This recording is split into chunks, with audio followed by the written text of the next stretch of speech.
কিশোরগঞ্জের ভৈরবে কলেজ ছাত্র হত্যা মামলায় 2 নারী সহ 3 জনের মৃত্যুদণ্ডের আদেশ দিয়েছে তৃতীয় অতিরিক্ত জেলা ও দায়রা জজ আদালত। এছাড়া প্রত্যেক আসামিকে 10,000 টাকা অর্থদণ্ডে দণ্ডিত করা হয়।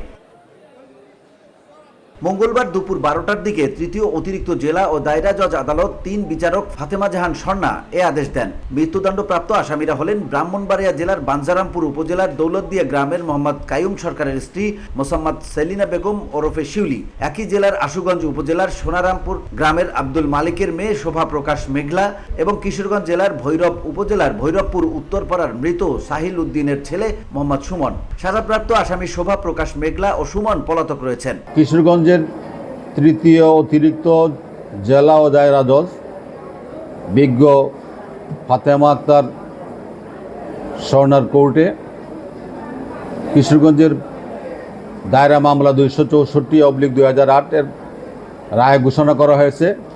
রায়ে 3 জন আসামিকে মৃত্যুদণ্ডে দণ্ডিত করা হয়েছে। বিচার চলাকালে একজন আসামি মৃত্যুবরণ করে।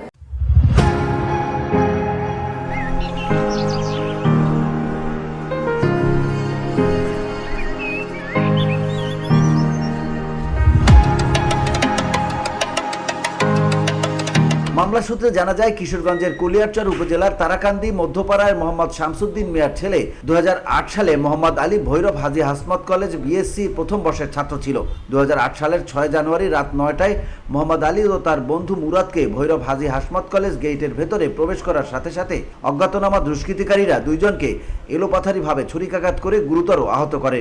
2008 সালের 6 জানুয়ারি ভৈরবের কলেজ ছাত্র মোহাম্মদ আলীকে নৃশংসভাবে খুন করে অজ্ঞাতনামা ব্যক্তিদের বিরুদ্ধে মামলা হওয়ার পরে পুলিশ তদন্ত করে আসামি সুমন এবং মরম আলীকে গ্রেপ্তার করলে তারা বিজ্ঞ ম্যাজিস্ট্রেটের কাছে স্বীকারোক্তিমূলক জবানবন্দি দেয় এবং এই জবানবন্দির ভিত্তিতে চার্জশিট হয় এবং দীর্ঘ বিচার কার্যক্রম প্রক্রিয়া শেষ হওয়ার পরে আজকে রায় ঘোষণা করা হয়। একজন মৃত্যুবরণ করায় বাকি 3 জনের বিরুদ্ধে ফাঁসির দণ্ড দেওয়া হয়।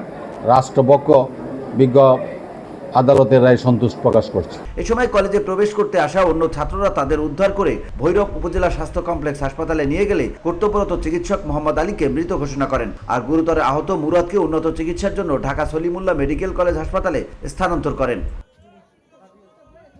এই ঘটনায় নিহত মোহাম্মদ আলীর বাবা শামসুদ্দিন মিয়া 2008 সালের 7 জানুয়ারি ভৈরব থানায় মামলা দায়ের করেন। এই মামলায় আসামি পক্ষের আইনজীবী ছিলেন অ্যাডভোকেট মিজানুর রহমান এবং রাষ্ট্রপক্ষে আইনজীবী ছিলেন এপিপি শফিউল জামান ভুইয়া।